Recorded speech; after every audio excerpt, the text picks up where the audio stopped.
It's an honor to be here with you. I'm excited for the opportunity to work together toward growth and innovation in the birth support field. Let me share my screen with you really quickly. Here we go. And so I wanted to know that what I stand for. I firmly believe that birth support professionals deserve to be highly compensated for their invaluable and sacred work that we do, so that we can be free to focus solely on our practice and our clients. So don't be surprised if you hear me putting together self-empowerment and generating a good income, because I truly believe that when we aim to provide exceptional services for our clients, we also want to benefit ourselves and our families and thrive as individuals, but also as a community. So if it's your first time with me, I want to introduce myself. My name is Neri Life Choma. I reside in Silicon Valley, California with my 32-year sweetheart and my three girls, divas. They are 28, 26, and 18.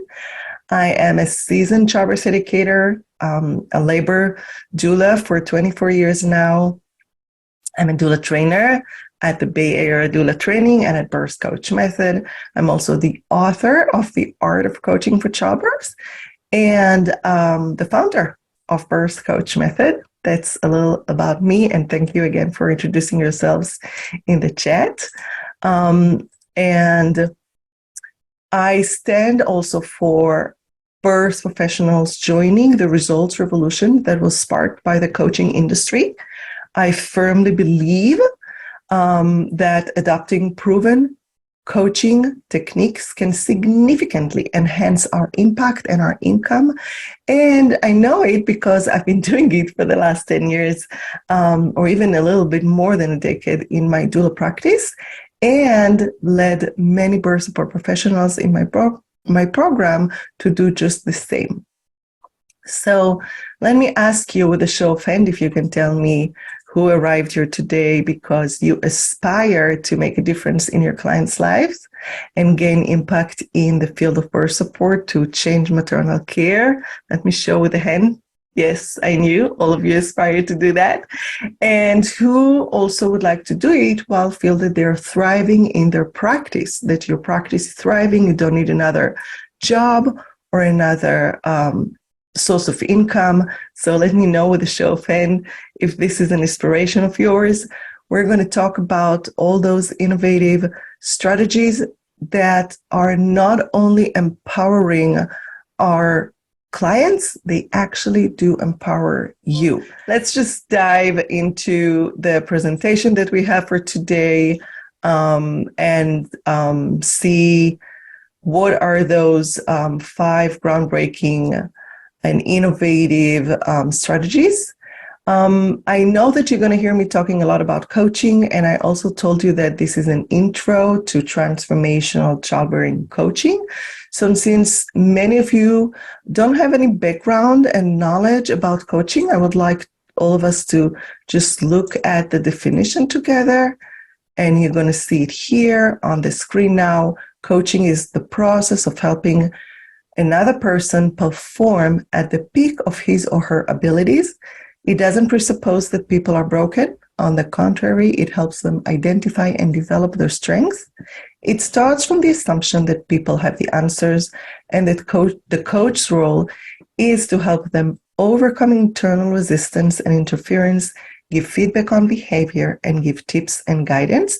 And I marked some of the phrases. We're doing it in our classes and in our program a few times in the year. But I did it for you right now because we can't have the time. Sometimes we just go and ask our community members what are the phrases and words that they see in this definition that makes them think that coaching, conversational coaching, is applicable and valuable for our field. And so the coaching strategies that I'm going to introduce for you today are not innovative by themselves. They have been proven to empower clients in a variety of coaching fields. It started in sports and in performing arts, but nowadays those strategies are practiced in various fields like relationships, career, executive, ADHD, and many, even parenting. So they are game-changing and innovative in the context of birth support, and truly represent a paradigm shift in how we perceive our role and how we practice birth support. So I want to give you an example. And it's going to be on the screen. You can see now a very common conversation that happens between a childbirth educator and a client, or a doula and a client. And this is what happens when beliefs and facts meet. So what you see on the screen is a very common situation I'm sure that you're familiar with. The facts, when facts and predetermined beliefs meet, predetermined beliefs will win.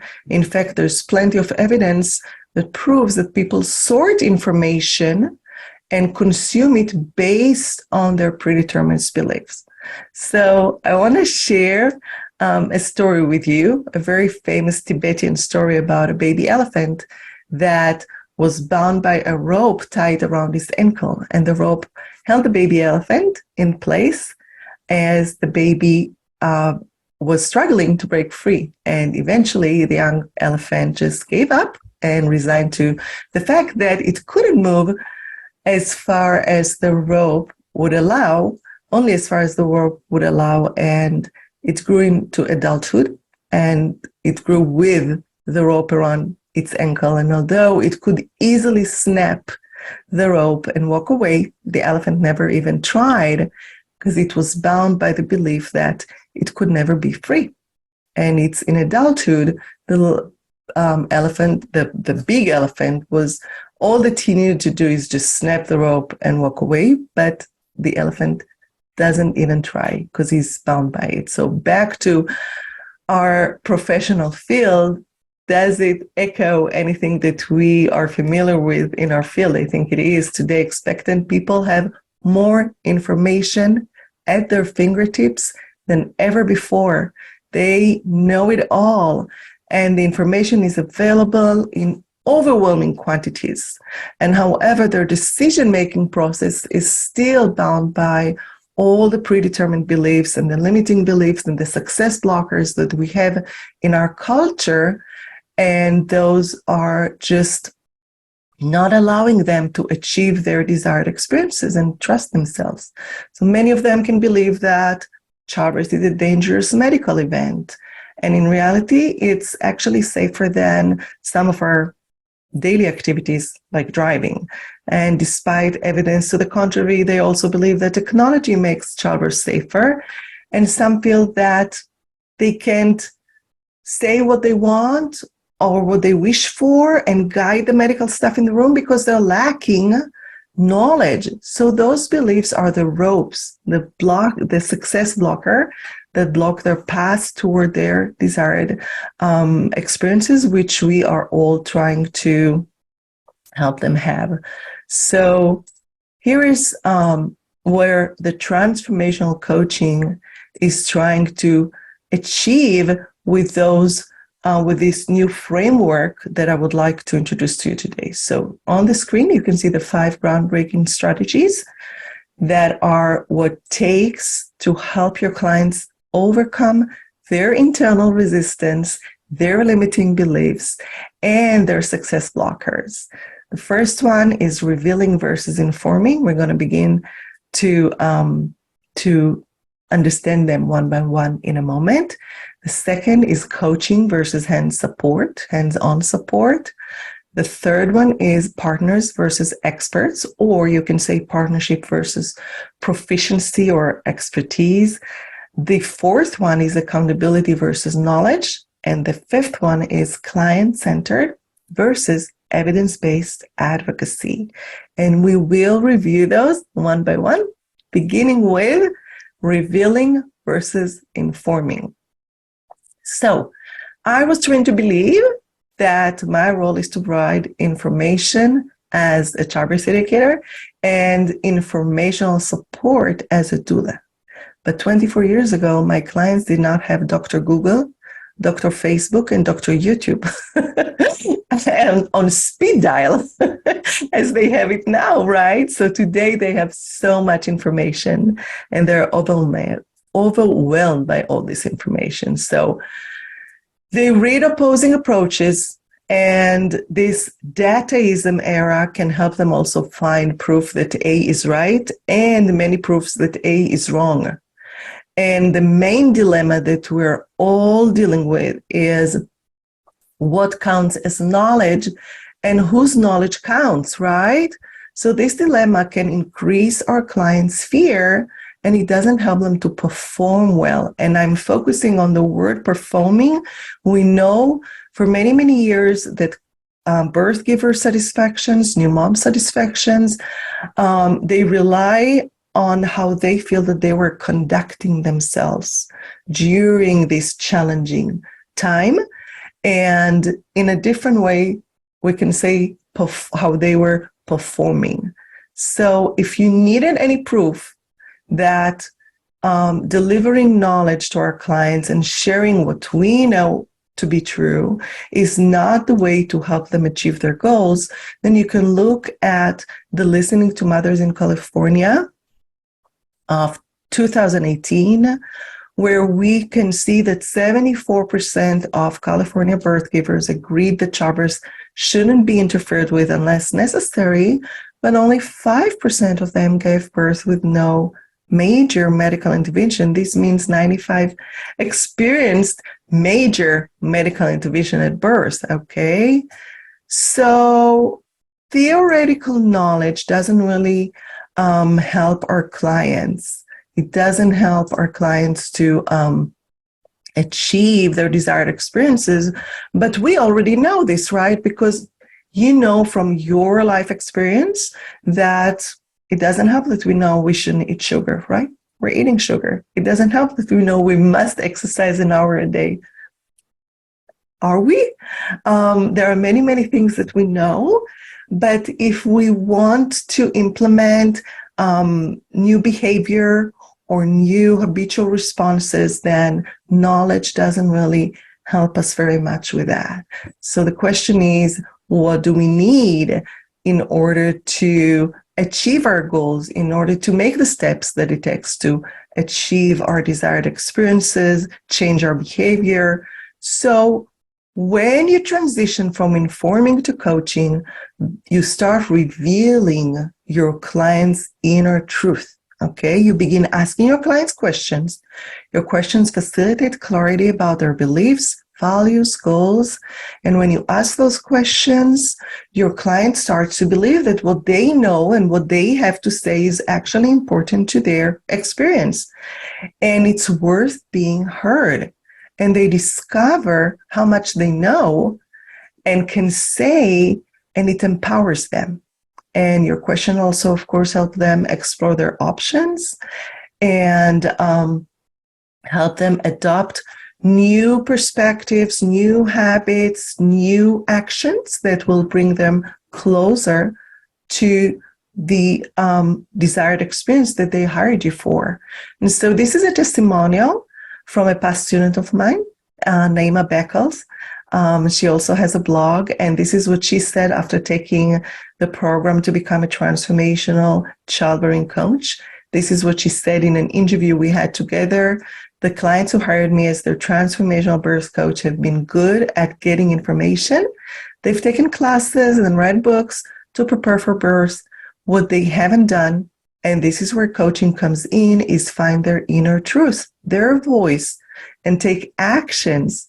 Throughout 6 sessions and several text check-ins, we revealed so much. And because we had frequent meetings, I was able to lead my clients to take actions around what really mattered to her by building accountability toward achieving her goals. So this testimonial actually has more than one of those groundbreaking principles that I was talking about.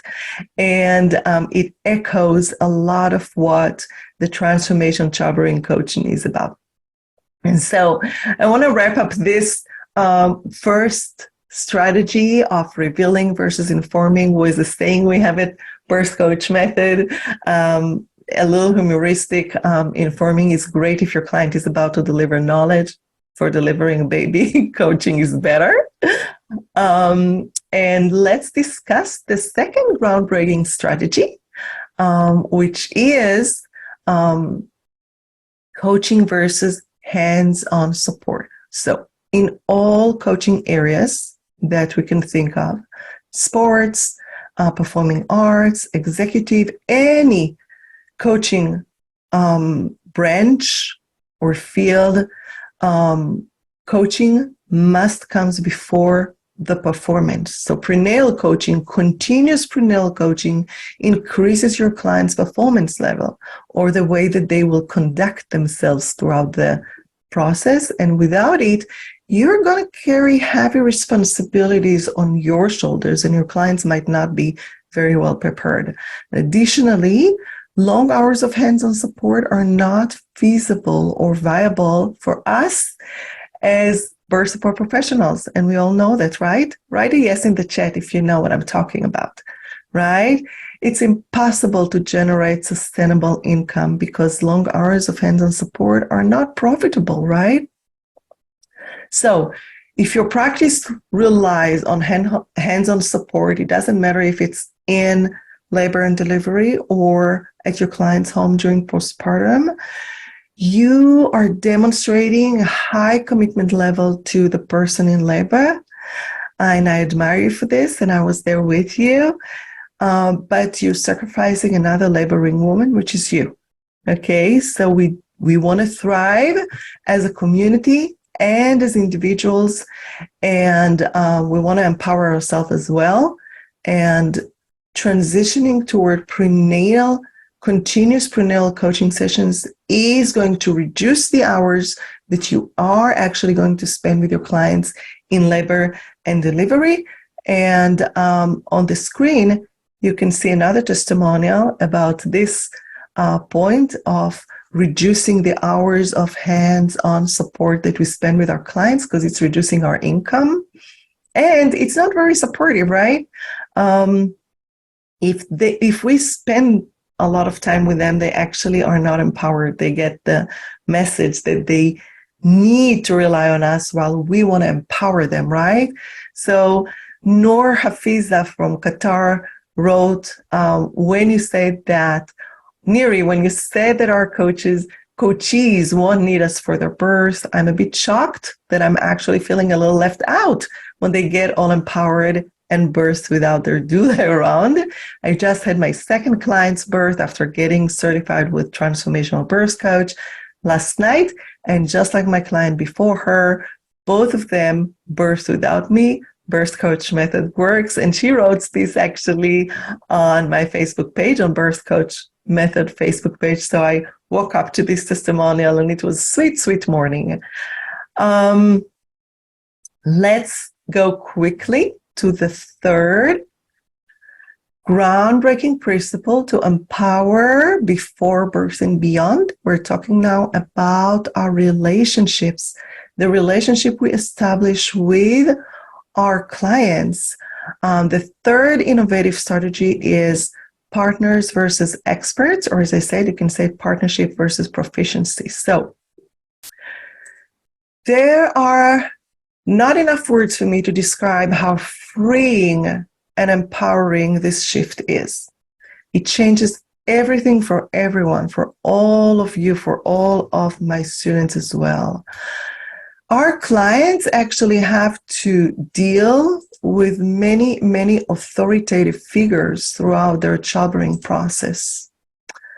And it is not empowering. It is very disempowering to be at the hands of authoritative figures, right from the very first checkup that they go at the OB clinic. They depend on external reassurance of authoritative experts that know about their bodies and their baby. It is a very disempowering situation to be in. And it's also instilling fear and reducing confidence. So Please trust me when I tell you the last thing your clients need to feel empowered is one more expert in the room who knows what's right for them. To empower clients, we need to see our clients as experts in their lives. We need to perceive them as experts. They know what's right for them. And the coach's basic assumption is freeing us from being the one who knows it all, the expert who knows what's right for them, which comes with a lot of responsibility. Look at the doctors, how much liability and responsibility they carry on their shoulders, which makes them actually practice with a lot of fear. So when we inform, we are the ones who know. And when we ask questions, they know. Write a yes in the chat if it resonates with you that when you ask another person questions, you make them feel that they know. So it's a different position to be in, this partnership. And there are many, many ways to establish those relationships that are very different. Client-centered relationships and partnerships mean that we don't assume any ideal birth experience, but instead we focus on clarifying the one that the client wants for herself. And we clarify what motivates them. Why is it that they want this specific desired experience, and how will they achieve it? And it means that we tailor the conversation and the whole process around the client's unique situation, their beliefs, perspective, goals, concerns, fears, help them find the strengths that they're going to rely on, and their abilities. And you focus on the quality of the experience more than on what's right and wrong for them. And that's how we also individualize maternal care, which has been one of our goals forever since the beginning. And I'm going to go back to individualization of care in a moment. So I want us to move to the next innovative strategy, accountability versus knowledge. If we started our conversation talking about avoiding the overwhelm of information, avoiding focusing on informational support because we understand that it doesn't empower, then we saw that long hours of hands-on support are also not what's going to help everyone to feel empowered, them or us.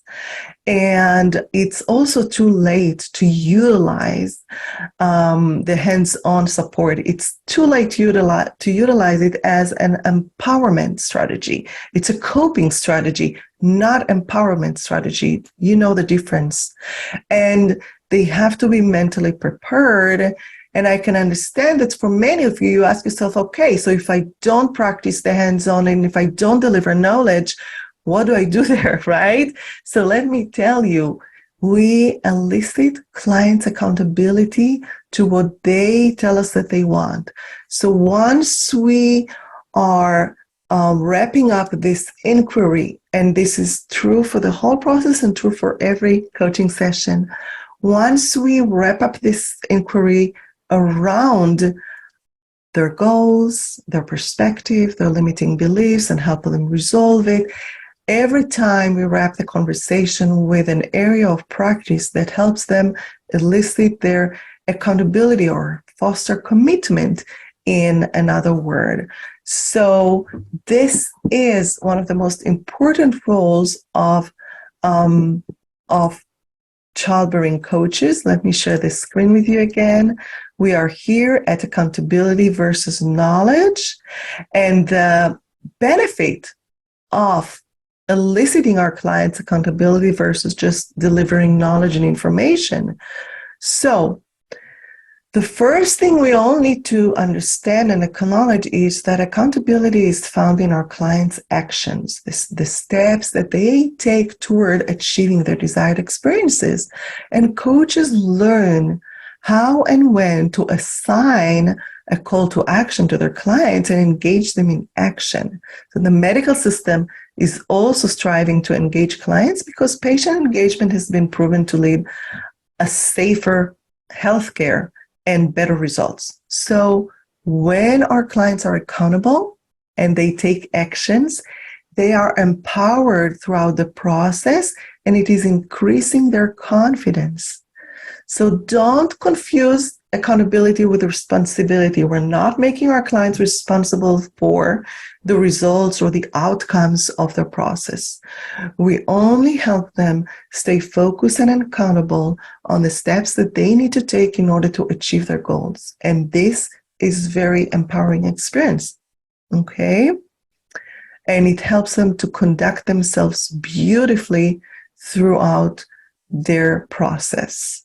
So this is another testimonial that speaks directly on clients' accountability and how empowering it is for us and freeing. And this came from Bertine from Netherlands. Thank you, Bertine, for this beautiful testimonial. And she wrote, creating accountability rather than be the doula rescuer when things don't go as planned. Letting clients find their own answers, take ownership, and advocate for themselves will set them upon a path for life as people and parents while meeting them where they are. Not to mention, it really helps with preventing doula burnout. So you can see how it's linked, how all those groundbreaking strategies that I'm talking about, this paradigm shift is actually going to empower us and not only our clients, okay? So when I say that these groundbreaking strategies not only empower our clients, but empower us, I think that we can all agree on clients how high accountability level as the key to reducing professional burnout, right? Without it, we risk having unsatisfied clients with experiences that don't even match their desired experiences or their perspectives. And you will most likely find yourself in conflicts with the medical caregivers when trying to rescue your clients or advocate for them instead of prenatally empower them to advocate for themselves, right? So on top of it, you risk low satisfaction level. When my clients didn't get to achieve their desired experiences, being so committed and so passionate about helping them to achieve their desired experiences, I felt so discouraged, I felt traumatized by some of those experiences. And nowadays, when all this empowerment is happening prior to the birth, I don't experience this anymore.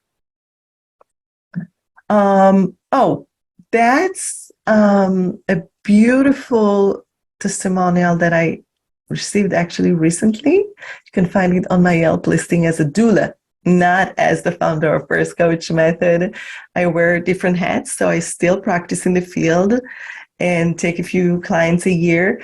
And this is a beautiful testimonial that came from a client of mine. And while I know that you're here not as a potential birth giver, but as someone who wants to integrate transformational coaching into their practice, I thought that maybe reading this testimonial with you from the perspective of a client will help you understand the power of transformational childbearing coaching. So this is what Hannah just wrote. Neri offered multiple prenatal sessions that focus not only the birth, but on our family situation, decision-making process, and parenthood in general. I was anxious about giving birth and all the medical interventions, and she helped me to clear my thoughts. She doesn't only offer tools, but makes you think, which I found to be challenging at first, but helped me to speak aloud about what I wanted my birth to look like. It had been my wish to stay at home as long as possible since I wanted a natural birth, and I believe that the help I got from Neri made it possible for me to trust the process and have the courage to stay at home. I was fully dilated when arriving at the hospital, and Neri was at the front door waiting for us. I am still moved when I'm reading this, and it reminded me of the birth. And this is from Hannah from Santa Clara. So I do hope that this testimonial echoes all the other strategies as well, not only the accountability and the steps. And with this testimonial, we actually arrived at the last groundbreaking strategy, which means that we're actually going to have some time to hear your feedback and questions in a moment. And the last innovative strategies that I want to talk about that I teach in my program is client-centered versus evidence-based advocacy. So let's go back to sharing the screen with everyone. There we go. Client-centered versus evidence-based advocacy. And this innovative strategy deserves a webinar on its own. And it's getting a webinar on its own every now and then, I think twice a year. So twice a year, I do hold a webinar about this specific strategy. And I invite you to subscribe to our mailing list on our homepage at birthcoachmethod.com or join the private Facebook group, Transformational Birth and Postpartum Coaching, so that you can join it. But with the very short time that we have today, I actually would like to experiment with you with the question, what do you stand for in your practice? What do you advocate for? So on the screen now, there are 4 quadrants in the diagram, and you can see that number 1 right here stands for professional authority and standardization of care. Number 2 right here stands for professional authority and individualization of care. Number 3 right here stands for standardization of maternal care and patient's autonomy. And the 4th one right here stands for individualization of care and patient's autonomy. So take a look for a moment, ask yourself, what kind of care do you advocate for? In which quadrant will you find this? And write the number in the chat so that we can all see, what do you stand for? In your practice, what do you stand for? I see Josephine writing 4. I'm going to wait for others for more numbers. What do you, Christine says 4, Olivia says 4. Okay, so I can see that the majority of our guests are advocating and practicing based on individualizing maternal care and actually practicing and promoting patients' autonomy. So here is another chart. This one is from a research made by Christine Morton, who is a researcher in maternal care practices. And on her chart, you can see the same graphs that stands for professional authority versus patient's autonomy, in standardization of care versus individualization of care. And what you can see on this slide is the initials EBM, that stands for evidence-based maternal care, or EBHC, which stands for evidence-based healthcare. And what you can see is that evidence-based care is actually relying on professional or representing professional authority and is actually standardized care, okay? And we all thought that we are practicing in 4, right? So our little experiment showed that most of you support patient autonomy and individualization. The evidence-based maternal care means standardization of care. It contrasts with the reason the doulas have emerged in the US and in all over the world. We emerged to individualize the birth experience. And when we focus on evidence-based care in L&D and advocate for it, we actually advocate for standardization. We do not advocate for our clients' visions, their desires, their personal choices, their values, right? So, in the program and in events, I love witnessing the students' community when they realize that the methods and strategies, right? Interesting, I know.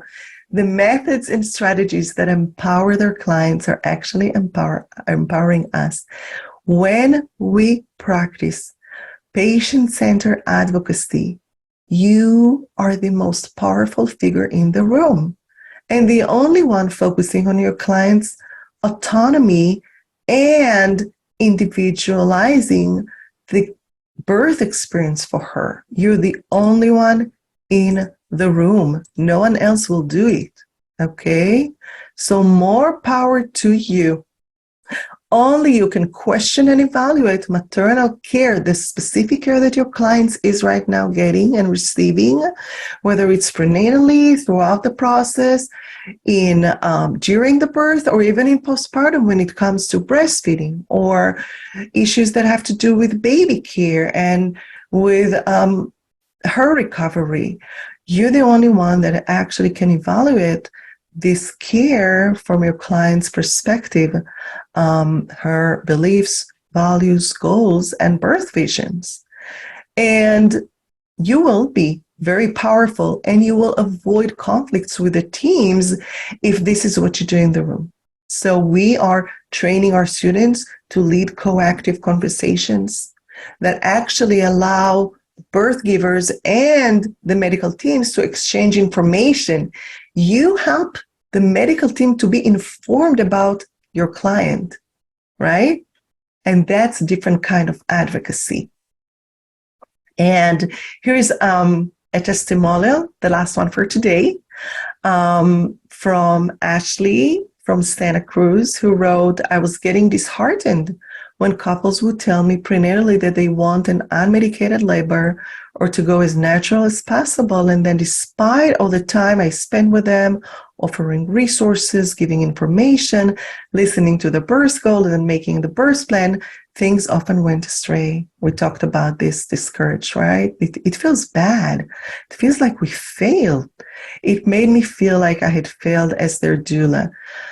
Birth coach method is the answer to this disconnect that we experience as doulas, and I truly believe that it works. So I found in my doula practice that I've had experienced fatigue, burnout, lack of motivation, a sense of failure when my clients were not reaching their desired experiences. Remember, I started practicing 24 years ago, and medical interventions only increased and increased and increased. And it felt really, really discouraging for me. That was my experience. And I almost quit, but at the end, my passion led me to just seek better strategies. And much of this experience is due to the disconnect between what I advocate for, the ideas and the care that I assume I share with my clients, only because I didn't spend enough time to clarify what they think, what they believe, what motivates them, and didn't assign them tasks and did not elicit their accountability and foster their commitment to what they are hiring me for. So, as I said, instead of quitting, I sought better strategies, and I found them in transformational coaching. And as I said, those are proven strategies. I did not invent them. What I'm doing is integrating them into our field, coming up with more and more exercises, coaching models, strategies to help clients resolve common and personal challenges that they go through when they are in their childbearing process. And so let me go back to the screen for a moment. We covered, here there are a reminder on the screen for you for those 5 innovative strategies or principles: revealing versus informing, coaching versus hands-on support, partners versus experts, that's the relationship we establish, accountability versus knowledge, and client-centered versus evidence-based advocacy. So, who feels inspired to join the results revolution? If you feel inspired and you want to explore this, and you want to explore becoming a member of the Birth Coach Method community, growing alongside like-minded professionals, then I invite you to schedule your private session with me for no cost. I'm going to drop in the chat. Let me find the chat for a moment. I'm going to drop the link so that if you feel inspired and you would like to have a coaching session with me, then you can actually do that. You can schedule it. And here's a little gift for you, an incentive. If you will schedule this session with me before July 20th, you will get during this session a 25% discount code to any of my programs. So you can join the paradigm shift and reinvent birth support to be a win-win practice. And together we can thrive and empower not only our clients, but feel empowered ourselves. So before I take some questions, because we do have a few minutes, I do want to thank all of you to join me. It's summer, you have kids at home, I know. and I look forward to having the chance of getting to know you better and explore the options of having you in my program and training you as a transformational childbearing coach.